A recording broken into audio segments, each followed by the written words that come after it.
Sports Entertained is recorded live at twitch.tv/baldyandthebeast. Come check us out every Tuesday and Thursday at 6:30 p.m. Eastern Standard Time and watch the matches right along with us. Hi, everybody. I lost track of time. What's up, everybody? My name is Bront. I'm Willem. And we are Baldy and the Beast. Welcome back to another totally pre-announced episode. We kind of decided that, the Great Mootover, it doesn't necessarily have to be a month just about the Great Mood of matches. Great Mood's legacy was in how much he bled. So let's just watch a bloody match. Now, Willem, would you like to explain the real reason why we're doing this? Yeah, the match that we were planning on doing, we were going to be watching. What was it? We were going to be watching Ric Flair versus Great Muta, which by all means was probably a halfway decent match, but there's no blood in it, and neither was the last Muta match that we watched or the first Muta match that we watched. Realistically, the only match that we had planned to watch this month that had any blood in it was the one that made the Muta scale, which is going to be the one that we're going to be watching next week. So let's go and watch a match that actually had some blood in it. Today we're going to be watching Beulah McGillicuddy versus Bill Alfonso, a.k.a. Fonzie, and probably one of the bloodiest matches ever seen. I've not seen it, but Bront has done nothing but rant and rave about it for the last 6 months. I love this match. Yep. This is probably one of the first match I ever suggested we review, because it's like, it starts off with like a regular match, and then these two just, I'm so excited. They beat the fluffing out of each other. Yeah. I've not seen it, but it's like, it's not even like a real match in and of itself. If you try and find it on the network, it's just an episode that happened on an episode of ECW back in the 90s, and it was just part of a Tommy Dreamer RVD match. And then like they were doing shit and just kind of fell out of the ring, and then this happened. And if you can see the background on this on the video, on the stream, and however you're doing it, it kind of looks like a picture of just like Beulah topless, but it's not. That like if you're looking at it, it looks like it's censored, but it's censored for all the wrong reasons. It's because she's covered in blood, and it's not her blood. No, 0% of it is her blood. Yeah. I don't want to give away too much about the match, but I do know that she has been quoted after the show being disgusted because when she walked, her shoes squished. And she went and took a very long shower. So, yeah, I'm not going to say anymore, but that's the level of buckets of blood that was spilled. Yep. So we're going to kind of cut the intro a little bit short on this one so we can go ahead and get right into the match, because unless you're aware of it, do you know of any backstory behind this match aside from what I kind of just said about it? It was just part of the overarching feud between, Dreamer and RVD. It was the, original ECW, so this was probably fantastic booking, but we decided on this like 15 minutes ago, so I just know it's a great match and I love it. Yeah. So we're going to cut kind of the intro on this a little bit short, and we're going to go ahead and jump into the match. If you're looking for it on the network, it's actually rather difficult to find. I couldn't find it myself. I had to have like Bront found it and just kind of like said how to find it. So if you're looking for it, go onto the network, go up to your little magnifying glass and just search. What was it? Beulah or no? It was, search Bill Alfonso, BILLALFONSO, and then Beulah. I probably spelled that wrong. No, I didn't. I spelled it right. BEULAH. And then go down where it says jump to match, and it should be the fourth match. It's RVD and Bill Alfonso versus Tommy Dreamer and Beulah. Yeah. Watch it. And it just kind of starts. It's not like it, like you got to wait for a certain time. You just click on that, and it goes to the episode on TV. So we're going to do a little bit of a shorter intro on this, and then we're going to talk about some other stuff at the end, because this segment in of itself is only about 15 minutes. So I keep saying that these matches from Rootober are going to be shorter episodes, and they wind up not being shorter episodes because we talk about random nonsense at the end of the episodes. So we're going to go ahead. Woo! We're going to go ahead and jump right into it. Um, if you haven't found it yet, we'll give you about 5 seconds because I'm going to go ahead and start the countdown. We're going to start the video in 5, 4, 3, 2. Okay, so we got a little bit of time to kill because we normally go for the stream. We usually go about an hour, about 50 minutes. We got about 20 minutes or so that we can kill. So let's just fucking talk about that a little bit because that was disgusting. That was that. There I was love that match. There was so much blood, and like it's so difficult to call that a match. That was just like somebody fucked up and they rolled with it for 5 minutes. I love it because it's just everything that shouldn't. Everything went wrong. Yeah. And then after everything went wrong, everything went so right. Everything went wrong in the best possible way that it could go wrong. So we can essentially do a full recap of the match right here. So match starts. The whole match is supposed to be RVD and Bill Alfonso, Fonzie, versus Tommy Dreamer and Beulah McGillicuddy. Match starts. RVD's in the ring. He's cutting a promo. Tommy Dreamer runs down with a chair, and he just immediately it's taken out to the floor. Some shit goes down. Tommy Dreamer comes off the top rope with a chair, lands. He goes from the top rope to the floor standing, and he tweaks his knee. As like he's either selling that he tweaked his knee or he actually tweaked his knee, because that I would tweak my knee. I can imagine that. I can imagine that some people actually tweak their knee doing that shit. But that happens. They do a little bit more like regular match stuff, and then Sabu comes down, interferes. They take Dreamer out of the match, and as Dreamer's getting carted away, there's still a match going on because it's a mixed tag match. Fonzie and Beulah McGillicuddy are still in the match. Immediately, Beulah just paintbrushes Fonzie with just like any metal pan, whatever it would be, just like a cookie sheet. I'm gonna go little tangent here. I hate that anytime a woman gets involved in a match in this era, it's always with like cooking supplies, because then there was also like in WWF, there was the Good Housekeeping match, which was just a street fight with just like housekeeping shit, and it was women. I'm not going to defend the Good Housekeeping match because that's dumb as fuck. Yeah. I'm going to very briefly defend her use of a cookie tray in this match, because what else the fuck is she going to swing at Bill Alfonso? She's not a big girl, and she hid it under her shirt so that way Bill could hit it and would not know about it. Okay, I guess that's fair, because a cookie sheet is way easier to hide than a trash can lid. And a cookie sheet is fucking makes a great sound. Yeah. When you whap somebody with it, and it's not that like it's not gonna scramble your egg or anything. Right. So, immediately as the match restarts, they start like Beulah and Fonzie. They start jaw jacking with each other. Fonzie turns around. Beulah comes back.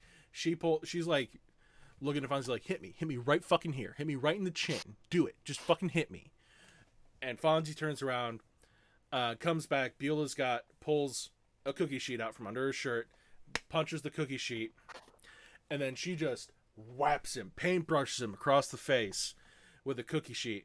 And Fonzie does the most horrendous blade job I've ever seen in all my days. He hit right here. When you're doing a blade job, you're supposed to cut across the forehead. You cut across, because there's nothing like you cut here, but you're not hitting anything, but it can still bleed real well. You're supposed to do like up here, like across your hairline, so you don't scar yourself. He did right here, and there's a blood vessel going like right damn here. He hit a gusher. Like, by all means, if this went any longer, there's a solid chance that Fonzie could have legit bled out from this and died. So the match just goes on. It's just garbage wrestling. Neither of these are Neither of these people are trained to be an actual wrestler. They're just doing what they can. They go down to the outside. They try and do a couple spots where like Beulah throws Fonzie into the guardrails, and they don't look like they've got a whole lot of impact to them because it's Beulah. She's not trained. It's Fonzie. He's not trained, but he's drenched in his own blood, and Beulah's starting to get drenched in Fonzie's blood. Her hair is starting to change color because of so much of the blood. Fonzie goes into the ring. They immediately bring it or into the ringside area, into the crowd. They bring it back in. They go into the ring. They start hitting moves. Fonzie just keeps bleeding more and more and more, and you can see it evident on his shirt. Like, he's just wearing the ring. Like, he gets thrown back into the ring, and immediately you just see drops and spatterings and smitterings of blood all the way across the ring. And as it continues to go on, Fonzie's wearing just a black button-up shirt, like with a Sabu logo or branding or whatever the fuck on it. He's just wearing a black shirt, and as this goes on, you see his shirt just getting more and more drenched. And you'd figure if this was any other match, that's sweat. He's a small man. He's not trained. He's probably not in very good ring shape. He's probably just sweating. But as it more and more happens, as the match goes on, the wetness on his shirt starts to turn red. Like, he stained a black t-shirt red with blood. And as this goes on more and more, as evidenced by the background on this video, Beulah just gets more and more covered in his blood to the point where she is more blood than person. Her hair's covered. Her shoes are covered. She's like walking around squashing, like disgusted by everything. Mm-hmm. And she should be. As she should be, because she's drenched in another man's blood. And then, like, Beulah hits a DDT, but it's not a very good looking one because it's Beulah, as you would expect. Some stuff goes down. Beulah hits a Hurricane Rana, or it'd be a Hurricane Rana. It wouldn't be a Frank. Yeah, it's more of a Frankensteiner than anything. Either way, semantics regardless. Beulah hits a head scissors type of move, one of those moves, and then pins Fonzie for the win. This, like, it's like a -1 star match as far as matches go. But Fake this news. No. As far as like matches and shit, it's like a -1 star shit. But as far as entertainment and the amount of blood, this gets like 7.5 stars. Yeah, I was just giving you shit there. No, I do love how I've been loving this. I've been like, I love this. It's so much fun to watch. It's like a popcorn match I go back to every once, very rarely, but like, right. It's my popcorn match. I'm just like, I love it. And you're like, literally in your review, it's garbage wrestling. And I was like, fuck you, I love garbage wrestling. Well, it's what it is. It's like, it's literally that. It's pure popcorn shit. There's no substance to this. And you wouldn't expect there to be substance to this. It's 9... Substance to this blood. There's no substance to this match. Okay, there's your substance. The substance is blood. Okay. The substance was blood. The substance is blood. This match was rated B for blood. Yep. Yeah. But yeah, them's my thoughts on the match. This was ridiculous. And as you've said many a time before, this is the match that like saved Fonzie's career in ECW, because going into this, this was supposed to be his last night, and then he bled more blood than he probably weighs in body weight. Yep. Oh. Yep. There's nothing left to say. It's just glad he kept his job. Glad he's still alive. Yeah. Well, we don't know if he's still alive. We haven't Googled that one. Well, the match didn't kill him. Yeah, this isn't this isn't mass transit. Like, he didn't die due to complications of his blood loss. Are you Googling if the man's alive or not? Yup. According to Wikipedia, the man is not dead. Well, there you go.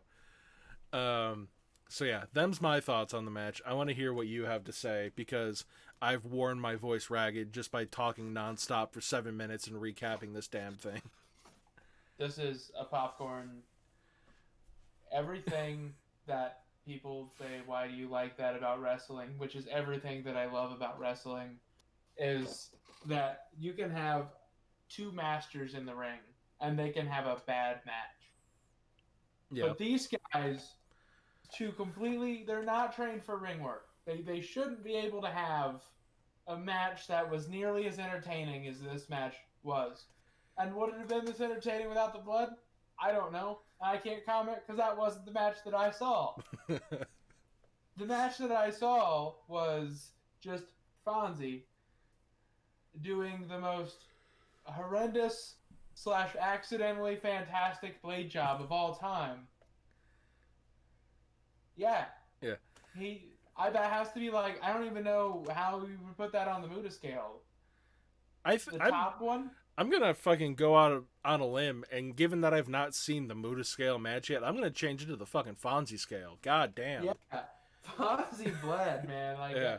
I don't have anything left to say because, like you said, the wrestling's not great, but you don't No. expect it to be. It's kind of slow, but you don't expect it to be fast. Like, yeah, if you want to get critical, it's not a good wrestling match. But pure entertainment factor, it's fucking awesome. Yeah. I'm gonna go out on a limb and say that more blood was spilled by Fonzie in this match than there was by people in a lot of horror films. Yeah. Yeah. I don't have I don't have anything left to say. I've seen slasher films less bloody than this match. So, do you want to move on to the next topic? Yes, we can move on. We can move on. Okay, I got one. So, I feel like this is definitely a match. If not the whole match, just the segment of Beulah versus Fonzie. That's a thing that you can, like, it's short enough that you can show, like, somebody who's not into wrestling, who has no idea what the fuck it is. It will not, under any circumstances, get them into wrestling. But you can show it to them, and they'll be like, what the fuck did I just watch? Like, yeah. It's pure entertainment in and of itself. It's the dumbest shit in the world. But it's like, it's so bloody and so like, I gotta see fucking more. It's the junk food of wrestling. Yep. Okay. As you can see by my body type, I love junk food. Yeah. Okay. Well, we can go ahead and change topics. I need to calm down a little bit. I'm gonna have myself a heart attack. Well, I'm gonna amp up. I'm so fucking excited for the AEW pay-per-view. I'll be that mark. I'll say it right now. There's only 5 matches announced, and I'm gonna buy the pay-per-view for those 5 matches alone. Yep. Because they're great. Like, so we'll start with the one I'm the most, I want to say, anticipated for me, but the one I'm also the most scared of. Matt Hardy, Sammy Guevara, Elite Deletion. No. So it's either going to be, I'm hoping for pre-taped. Yeah. Because then we'll get nonsense and bollocks, and they'll have a safe match. But I don't know what they're going to do, but they're going to tell a story, and I know they are. Like, this is going to be a story-driven match. It's going to be good. Yep. I really don't have anything left to say. I'm gonna need this to be like some pre-taped nonsense at the Hardy compound. Mm-hmm. With something like the Elite Deletion, that's what it's gonna be. The biggest downside that I'm seeing with this match is that Jeremy Borash is under the WWE contract now, so he's not gonna be able to direct this.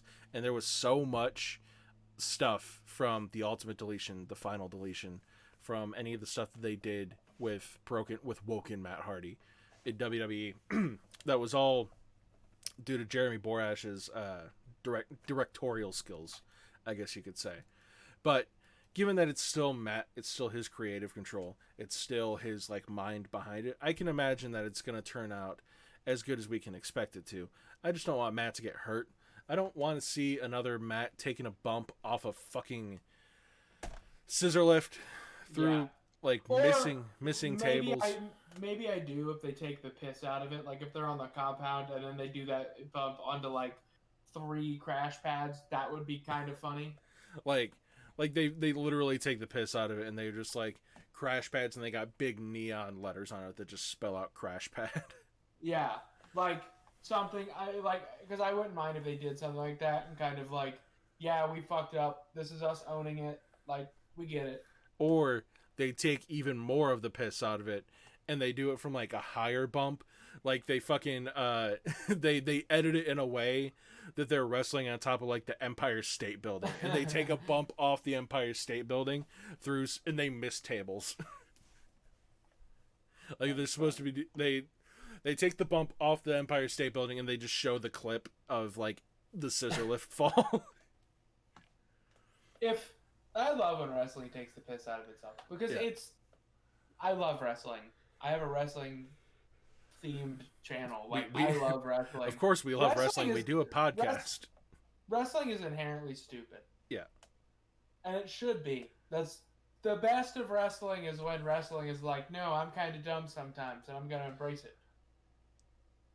That's what I love about it. I think one of the best examples of that was last night on Dynamite, where the entire promo, the entire segment between MJF and Chris Jericho was them just trying to out-heel each other, and then it devolved into a Broadway musical number. Yeah, and it was great. That was so fucking good. Yeah, and it was just they're taking the piss, like, yeah, but it was fantastic. Oh, I don't know. God.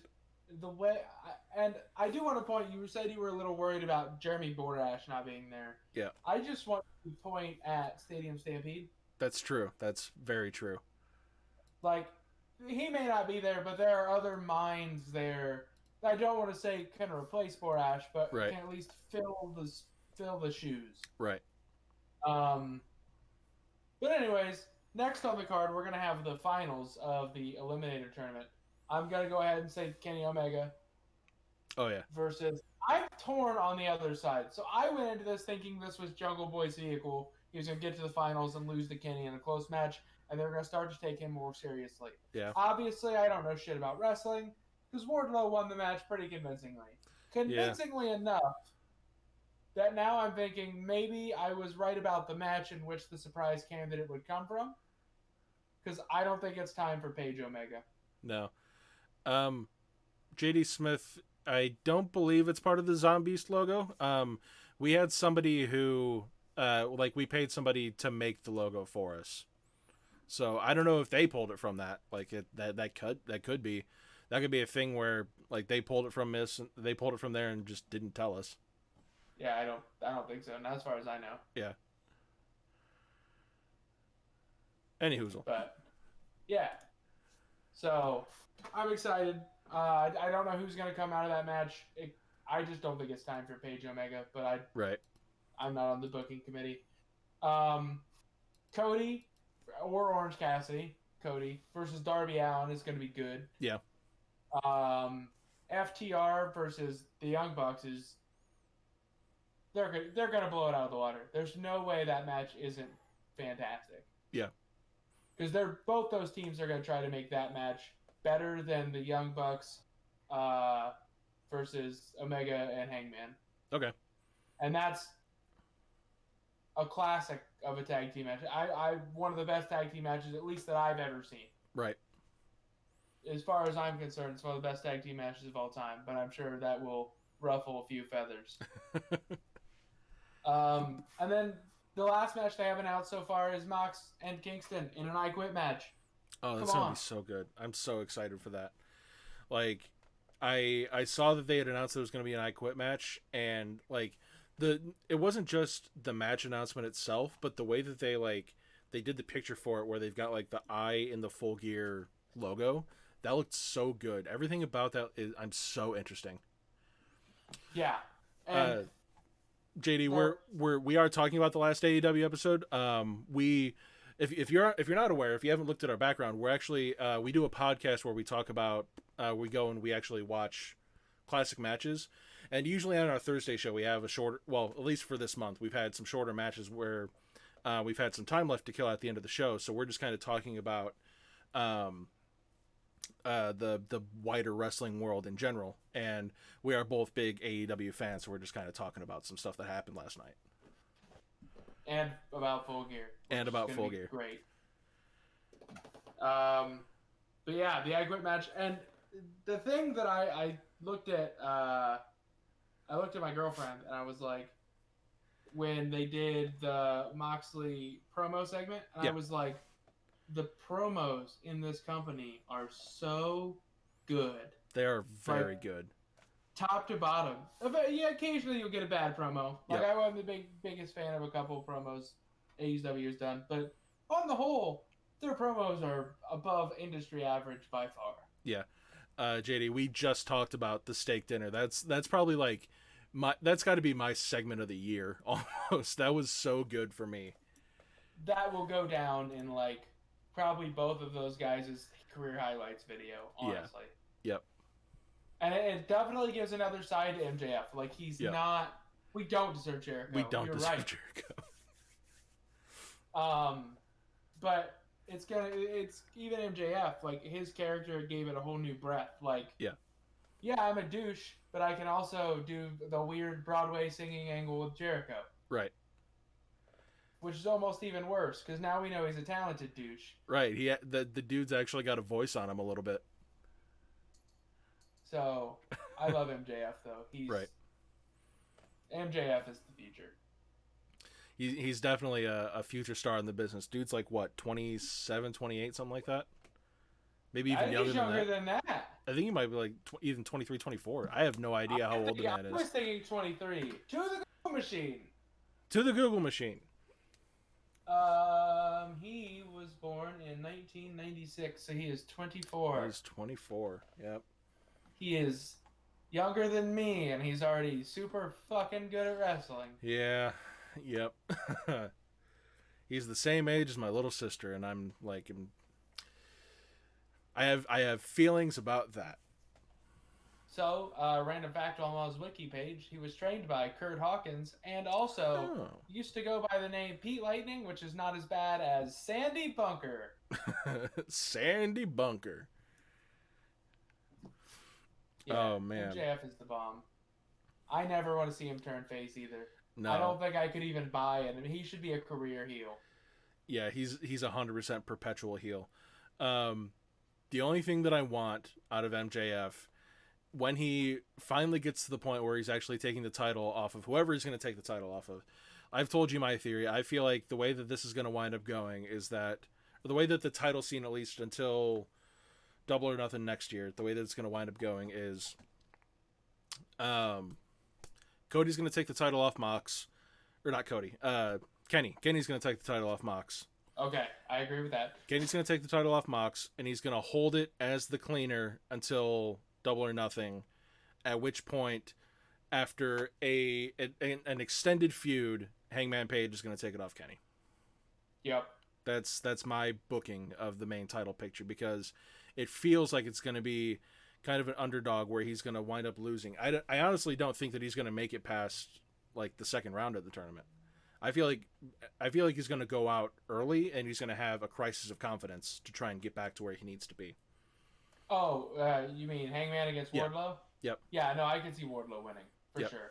Because they booked him way too strong in that first match. Right. A good chunk of the story they've got going for Hangman right now is that he's coming out of a tag team and he's being seen as like an outsider in his own group, even though he's not even really in the elite anymore. So he's kind of having to work his way up, and he kind of just barely made it out of that match with who do you have last night? Hangman had Jesus. How am I forgetting this? Either way, Hangman had Colt Cabana. Colt Cabana. I feel like he barely made it out of that match because he had like a really late kick out on the Superman pin, and then he hit the buckshot lariat off the end of that. So I feel like he's going to wind up having like I said, a crisis of confidence going after this tournament, and he's going to go on a short losing streak, only to build it back up and take the title off Kenny at Double or Nothing. I'm fine with him going on a short losing streak as long as it's like to guys that need it. Like Darby could always use another, like to build guys. Like if they're just going to feed him to Jericho a couple times, I don't want that. But like if they're going to build guys off of the back of it, I love that idea. Yeah. And I still feel like, as far as the Jericho, like the whole storyline with Jericho going, I feel like as soon as he turns 50, like, because his birthday's coming up soon, he's gonna, like, they're gonna do a storyline where he is no longer in the demo, so he's not worth working on anymore. So that's what gets him kicked out of the inner circle. And I agree. I think that's why they're putting MJF in. Yep. I think MJF is going to end up splitting off from Wardlow. I think that's why he's in the tournament. I think that's why he's winning. Yep. Not the tournament, but winning matches. Mm-hmm. And I could be proven wrong next Wednesday if Hangman wins. But I do believe Wardlow is going to win. Yep. And I think he's going to put in. I think the Kenny Ray match is going to be good, but Kenny is going to be a fairly decisive winner in that one. Mm-hmm. Because you can always just say, oh, Ray's a tag team guy. You know, Kenny's more focused on singles and yada, yada, blah, blah, blah. Right. But for Wardlow, I think he's going to beat Page about like he beat Jungle Boy. It's going to be a longer match, but he's going to win pretty decisively. And then I think Kenny's going to have a hard time going over Wardlow. I think that's kind of the story they're building. And then Wardlow's going to go off on his own and be a reliable big guy that they need. Yeah, they don't really have many big monsters on their roster. Like I think the closest they've got is Butcher, and that's one guy. Lance Archer. And Lance Archer. They've got I guess they've got more than I think, yeah. But the guys that they don't work in just like the traditional big man style there. Like, right. Lance Archer's huge, but he does small guy moves occasionally. Yeah. Same with Brody Lee. Right. JD says Cage and Miro too. Yeah, I guess they've really kind of fleshed out their big guy roster a little bit. Although Cage.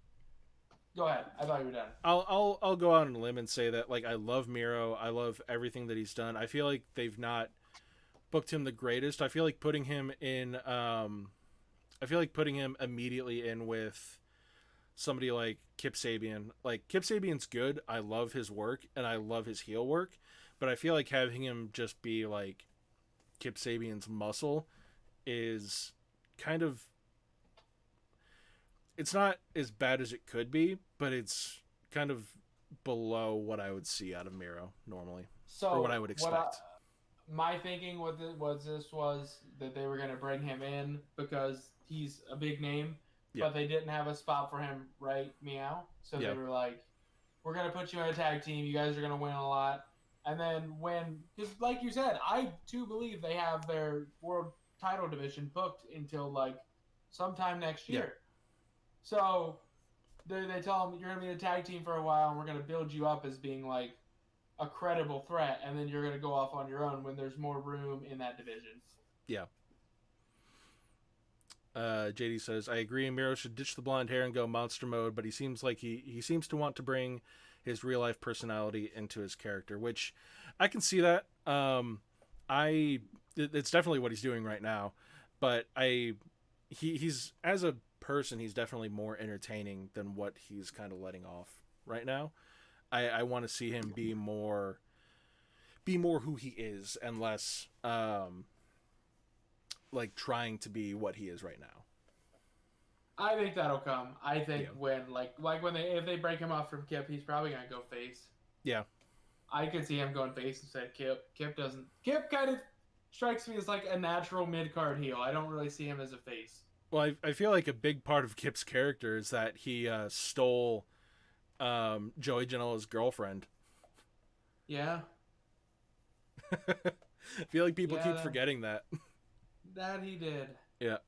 I like how they bring it up occasionally. Yeah. And eventually it's going to be like a big underbelly for a feud, but they just haven't gotten there yet. Right. All right. I hope it's after they get married. I hope... Yeah. Oh, fuck. Joey's going to ruin the wedding. Oh, man. They're going to rehash the freaking... That's going to be the point where I'm just going to give a big thumbs down to AEW if they decide that they're going to rehash the whole Rusev, Lana, Bobby Lashley thing. I'm going to give a big old thumbs down to that if that's the thing they're going to wind up doing. Okay. Slight disagreement. This one's built in truth. Yeah. Yeah, I guess that's true. That one was built on Vince wanted somebody to get cucked. And this one was built in truth. And the best wrestling... Think about one of the best, most emotional angles, Edge and Matt Hardy. Yep. Was built on, essentially, the same premise. Yeah. I guess that's true. His girlfriend cheated. And, I agree with you. If it's going to be another Bobby Lashley Rusev angle, then I don't want to fucking see it. Yeah. But you can do this angle good. It's been done. Yeah, By Matt Hardy that's and true. Edge. Although they kind of did it. Yeah, we have no idea why Vince hated Miro so much. Because they kind he of kept getting over on his own. right. They kind of double dipped on like the Matt Hardy getting screwed out of his girlfriend angle because they did the same thing a couple of months beforehand where it was Matt Hardy and Kane because Kane had like fake impregnated Lita. And then that was when Snitsky punted the baby. yeah, and then Snitsky punted the baby. Wrestling. Yeah. It wasn't his fault. It's not my fault. Right. You can always tell Vince wanted to put him over, but Vince knew he wasn't good. Dude, Snitsky, like, he had a really long career. He retired a couple years ago, and the dude had a look to him, like, when he retired. Yeah. Even back in the day, that beard thing he had, yeah, he was easily recognizable. Right. I think, like, when he retired, he wound up, like, at least the look that he had when he retired, like, he had grown his beard super long, and then he shaved his head. That'd be a good look for him. Yeah. All right. Well, do you have anything else? Anything you want to go over today?